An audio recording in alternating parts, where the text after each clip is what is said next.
السلام علیکم ورحمت الله وبرکاته.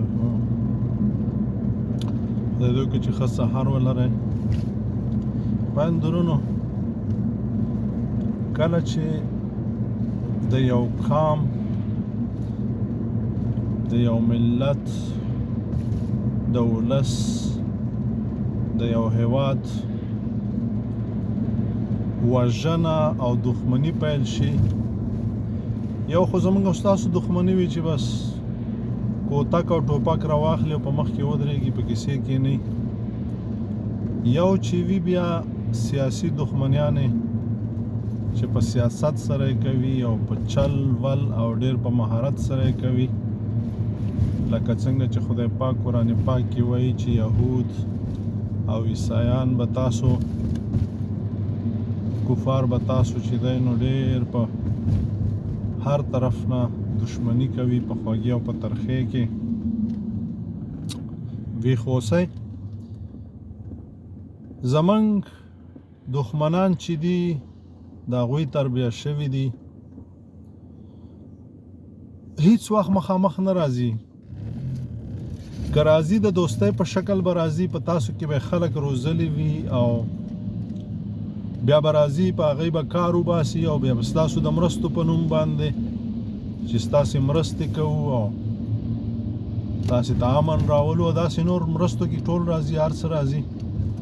په هغې کې به دوی تاسو وژني او داسې به مو وژني چې ستاسو ژبه به وژني، ستاسو دود او دستور به وژني، ستاسو راتلونکی به داسې وژني چې د جنگ نه به د مخامخ جنگ نه به ډېر خطرناک وي او تاسې ته به تاوان درکوي. زما د خبرې مقصد دا دی چې که موږ او تاسو ویښ نه شو او خپل دښمن ونه پیژنو او په همداسې تکتیک او په همداسې مهارت ورسره مخکې لاړ نه شو او دا نه چې مازې ځان وساتو، دښمني ورسره وکړو.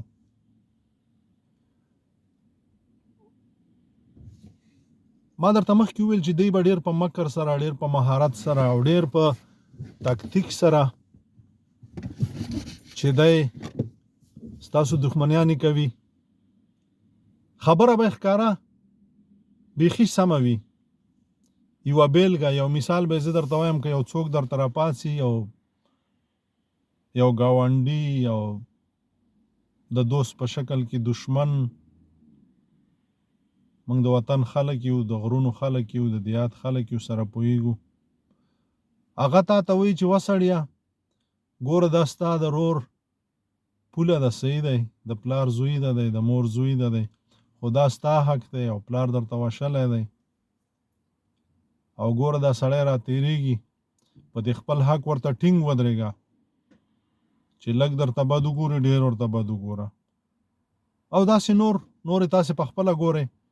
نو سړی د رور سره دښمني کوي، ولې چې موږ خو نام خدای دغسې پوهه خلک یو، زده کړې هم ډېرې دي. مازې د پښتو نوم هم اورېدلی، د پښتو د بوی نه یو خبر.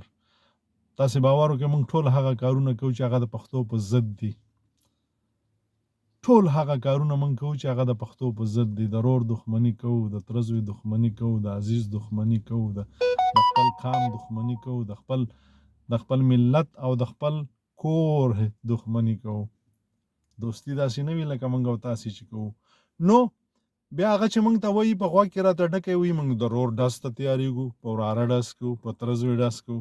یعنې ما درته د پوهې وویل، داسې په موږ کې داسې کارونه شوي، تاسو به په خپل ځان کې، په خپل کورنۍ کې، په خپل ولس کې به داسې ځوانان او داسې سپینګیري او داسې پیغلې او داسې زړې خویندې او میندې وګورئ چې دوی به 4 ساعته د دین خبره کوي. خبره خو په ځای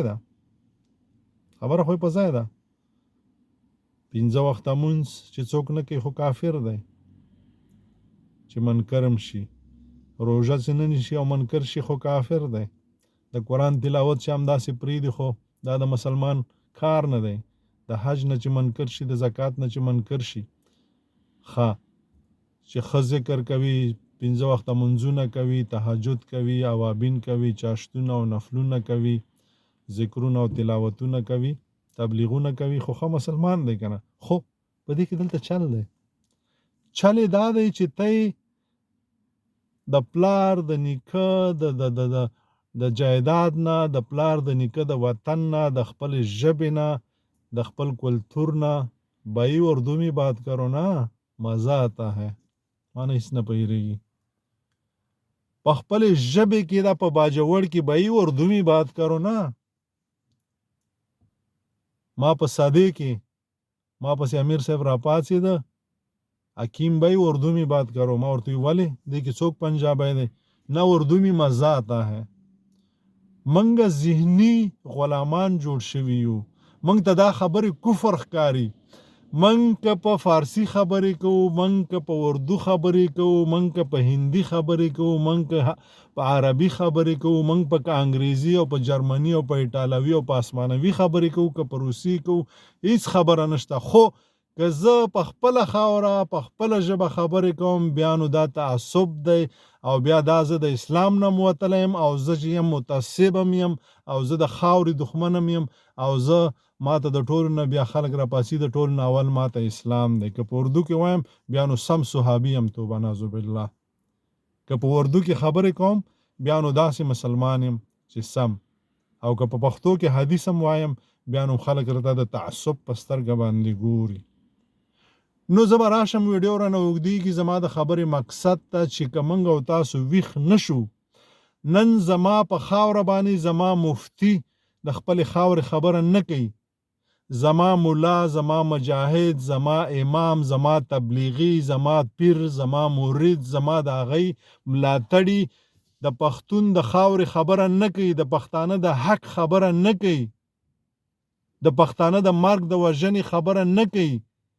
لیکن په فلسطین کې چې یو مړ شي یا یوه کورنۍ بمبار شي، ټول پښتانه تبلیغیان او مفتیان او قاریان او حافظان او په مدرسو کې چې څومره دي په مخ باندې روزي ورسره د پیرانو موریدانو بیانو ټول رونه دي.